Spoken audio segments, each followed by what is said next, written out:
everyone, this is Khushi. Welcome to my channel Study Filter. I hope you all are good. So today we studied about the chapter 2nd of class 11th biological classification. Since the dawn of civilization, there have been many attempts to classify living organism.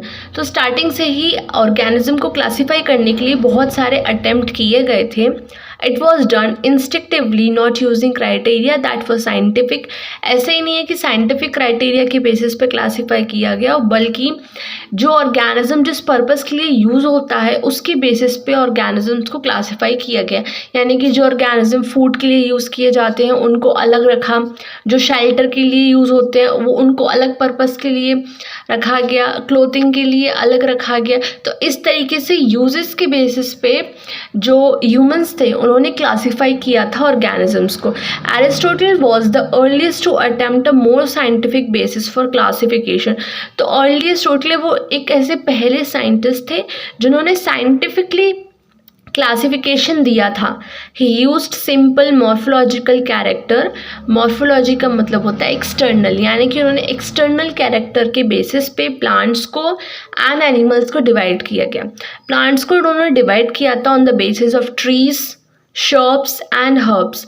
While जो animals थे उनको दो group में classify किया, जिनके पास red blood है और जिनके पास नहीं है. ठीक है, तो ये दो बेसिस थे जिन पे एरिस्टोटल ने क्लासीफाई किया था प्लांट्स को एंड एनिमल्स को. इन लीनियस टाइम, देखो लीनियस टाइम पे जो उन्होंने बायनॉमियल नॉमेनक्लेचर दिया था उस टाइम पे two kingdom system was classification, यानी कि दो किंगडम सिस्टम ऑफ क्लासिफिकेशन आए.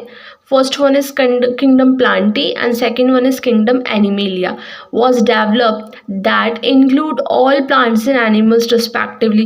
तो प्लांटी के अंदर सारे प्लांट्स रख दिए गए, एनिमेलिया के अंदर सारे एनिमल्स रख दिए गए. यानी कि जिनके पास रेड ब्लड है वो भी रख दिए गए एंड जिनके पास नहीं है वो भी रख दिए गए. This system did not distinguish between the eukaryotes and prokaryotes. अब देखिए यहाँ से इसके ड्रॉबैक चालू हो जाते हैं.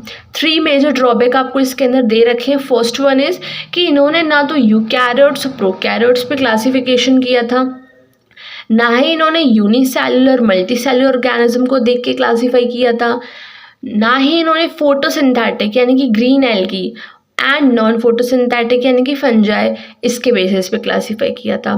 Classification of organism into plants and animals were easily done.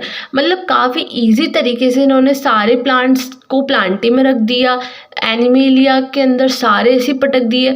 तो इन्होंने कोई ईजली मतलब कोई साइंटिफिकली तो किया नहीं था, मतलब किया था बट बहुत ईजिली डन हो चुका था इनका. And was easy to understand, मतलब हाल से ही पता पड़ गया, लेकिन एक कोई बेसिस नहीं था इनकी क्लासिफिकेशन का. इन्होंने किया तो था scientifically but not at the extreme level. Okay, next हम बात करते हैं कि क्लासिफिकेशन ऑफ ऑर्गेनिज्म. ये ईजिली डन हो गया and easy to understand, but large number of organism did not fall into either category. But बहुत सारे लार्ज नंबर ऑफ ऑर्गेनिजम्स थे जो कि किसी भी कैटेगरी में एक्चुअली में आए ही नहीं थे. Hence the two kingdom classification used for a long time. अब देखो टू किंगडम क्लासिफिकेशन जो था वो दिया गया था, लेकिन इसका यूज़ तो फॉर वेरी लॉन्ग टाइम तक करना था, लेकिन इसका खुद का कोई पर्पस नहीं था. लाइक कोई इनएडिक्यूट था, कोई मतलब का नहीं था ये क्लासिफिकेशन. बिसाइड ना तो इन्होंने इंटरनली दिया, इन्होंने एक्सटर्नली दे दिया था. बाहर से जैसे देख रहे थे, यानी कि लाल खून है, रेड ब्लड है तो एनिमल्स में पटक दो, नहीं है तो भी पटक दो. प्लांट्स के अंदर ट्री, हर्ब, शब्स को भी उन्होंने एक ही में डाल दिया. तो इनका कोई एक बेसिस नहीं था.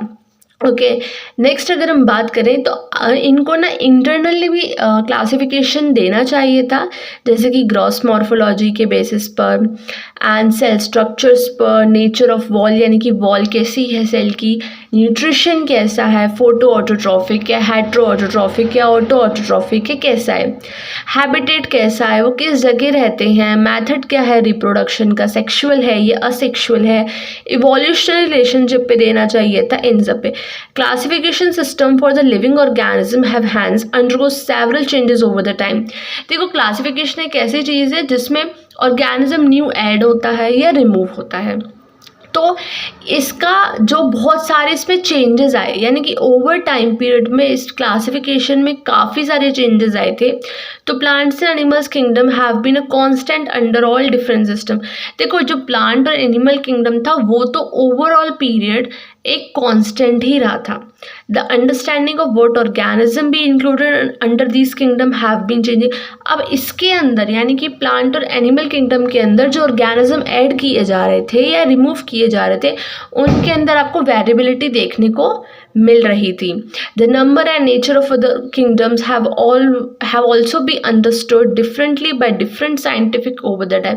देखो सबके पॉइंट ऑफ व्यू अलग थे, डिफरेंट टाइम में डिफरेंट साइंटिस्ट ने अपने पॉइंट ऑफ व्यू रखे ओवर द टाइम।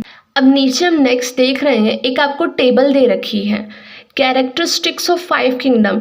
अब देखो आपके पास 5 किंगडम दे रखे हैं, Monera, protista, fungi, Plantae and animalia. Plantae and animalia को हम नेक्स्ट चैप्टर में पढ़ेंगे, वाइल हम ये जो 3 किंगडम है इसको इसी चैप्टर के अंदर कवर करेंगे। अब कैरेक्टरिस्टिक्स कौन कौन से थे? Cell type, cell wall, nuclear membrane, body organisation, mode of nutrition. सबसे पहले हम बात करते हैं मोनेरा की। तो मोनेरा के पास कैसी सेल थी, यानी कि सेल का टाइप कैसा था? तो वो प्रोकैरियोट थी। और जितने भी आप बात करोगे किंगडम की वो सब यूकैरियोट्स के थे। ठीक है, तो ये तो इजी है लर्न करना कि मोनेरा के पास प्रोक थी एंड वाइल जो रिमेनिंग 4 थे उनके पास यूकैरियोट्स थी। दूसरा हम बात करें, इस मोनेरा के पास सेल वॉल थी नॉन सेल्यूलर, यानी कि इसके पास नॉन सेल्यूलोसिक थी जो कि पॉलीसेकेराइड एंड अमीनो एसिड की बनी हुई थी। प्रोटिस्टा में कुछ कुछ जगह आपकी सेल वॉल प्रेजेंट, यानी कि प्रोटिस्टा के अंदर कुछ है ऑर्गेनिज्म जो इंक्लूड किए गए हैं उनके अंदर किसी किसी में है। फंजाई की बात करें तो काइटिन की बनी हुई थी, प्लांटी की तो सेल्यूलोस की, और एनिमल्स के अंदर वी ऑल नो कि एब्सेंट होती है सेल वॉल। नेक्स्ट हम न्यूक्लियर मेम्ब्रेन की बात करें तो मोनेरा में एब्सेंट होती है और सब में प्रेजेंट होती है। प्रोटिस्टा में भी प्रेजेंट है, फंजाई में भी प्रेजेंट है, प्लांटी में भी प्रेजेंट है एंड वाइल एनिमेलिया में भी प्रेजेंट है। न्यूक्लियर मेम्ब्रेन एब्सेंट होती है तो सिर्फ और सिर्फ मोनेरा के अंदर होती है। नेक्स्ट हम बात करते हैं बॉडी ऑर्गेनाइजेशन। तो मोनेरा और प्रोटिस्टा के अंदर आपको सेल्यूलर देखने को मिलेगी, फंजाई से आपके मल्टी सेल्यूलर स्टार्ट हो जाती है, लूज टिश्यू होती है फंजाई में, प्लांटी के अंदर टिश्यू ऑर्गन होते हैं, और आपको तो पता ही है कि एनिमेलिया के अंदर एक टिश्यू ऑर्गन या फिर पूरा एक ऑर्गन सिस्टम प्रेजेंट होता है। नेक्स्ट हम very important line, very important characteristics, mode of nutrition. इनका न्यूट्रिशन का मोड क्या है? तो मोनेरा की बात करें तो ऑटोट्रॉफिक है। ऑटोट्रॉफिक में भी ये 2 तरीके के हैं, कीमोसिंथेटिक एंड फोटोसिंथेटिक ऑटोट्रॉफ। ठीक है, नेक्स्ट हम बात करें ये हेटरोट्रॉफिक भी हैं। हेटरोट्रॉफिक में भी आप बोल सकते हो सेप्रोफाइटिक एंड पैरासिटिक।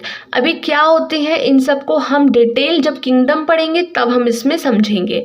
अगर हम प्रोटिस्टा की बात करें तो प्रोटिस्टा में आपको ऑटोट्रॉफिक देखने को मिलेगा लेकिन कीमोसिंथेटिक नहीं देखने को मिलेगा, इसमें आपको फोटोसिंथेटिक ऑटोट्रॉफिक देखने को मिलेगा एंड हेटरोट्रॉफिक। नेक्स्ट हम फंजाई की बात करें तो इसमें आपको सिर्फ और सिर्फ हेटरोट्रॉफिक देखने को मिलेगा which is included saprophytic and parasitic. Plantae की बात करें तो डेफिनेटली तो आपको पता होना चाहिए ऑटोट्रॉफिक होता है जिसमें भी फोटोसिंथेटिक यानी कि लाइट के थ्रू अपना न्यूट्रिशन लेते हैं। एनिमेलिया की बात करें तो हेटरोट्रॉफिक होता है, इसमें भी होलोजोइक होता है एंड सेप्रोफाइटिक होता है।